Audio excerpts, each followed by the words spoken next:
Después de la entrada en vigor de las nuevas reformas a la Ley de Residuos Sólidos, que prohíben la comercialización, distribución y entrega de bolsas de plástico desechables, locatarios de expendios de bolsas no saben qué hacer con el producto.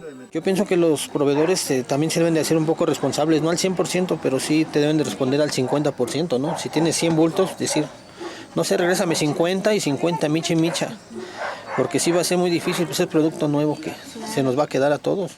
Iván señala que debieron avisarles con anticipación porque ellos hicieron compras para surtir las tiendas y ahora no podrán venderlas. Sí se manejan cantidades grandísimas, de todas las medidas. Nosotros, pensando en que sí se va a poder trabajar con la biodegradable, todavía siguen comprando, o sea, no es de que ya les dejen de comprar, porque más que nada por los proveedores. Asimismo, propone a las autoridades capitalinas que las bolsas que son biodegradables puedan ser comercializadas. Pues ahorita quieren suspender prácticamente toda la bolsa, ya sea biodegradable o oxobiodegradable, cuyo cual a nosotros pues, nos habían dicho que sí iba a poder trabajar. A pesar de que ellos están a favor del cuidado del medio ambiente, reitera que esta medida los afectará, así como a quienes viven de la producción de las bolsas de plástico.